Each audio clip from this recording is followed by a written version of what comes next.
Long before the trafficker found me, I was already subjected to abuse. Then I met John in high school. We started dating and I would lie to my parents and say that I was staying the night at a friend's house, but really I was staying with him. It was an escape from the loud screaming matches, and it felt like a fairy tale. He would tell me how beautiful I was and how I deserved better than what was happening at home.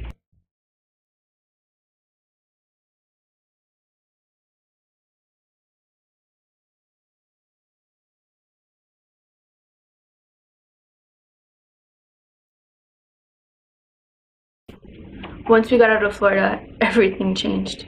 He said this would be the best way to save money, to get a house together. So I tried it. I felt dirty and cheap, and I told him I didn't want to do it anymore. This is when his entire demeanor changed. He screamed at me, and he called me horrible things that I can still hear at my nightmares. He said he was giving me food and drugs, and I owed it to him. He threatened to hurt me in gross detail, like burning me with an iron, and threatened to kill my siblings back at home. He let his friends sexually assault me, and if they left, they would tie me up to make sure I didn't go anywhere.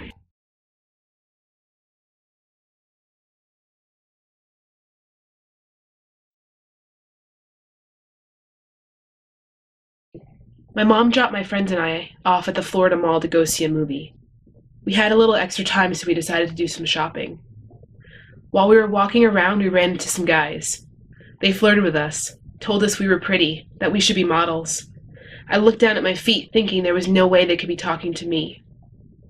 When one of them lifted my chin, told me I was beautiful, that he was talking to me, I felt special.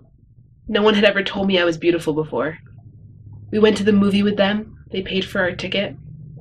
Afterwards, he asked if I would go to the food court with him, so we could have some time alone, get to know each other, exchange numbers.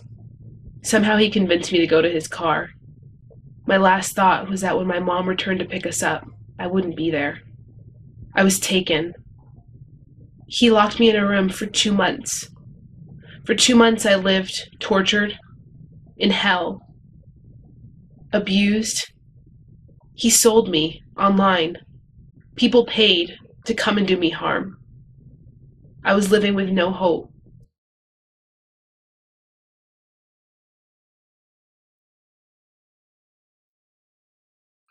Law enforcement and SWAT came in and found me with the customer.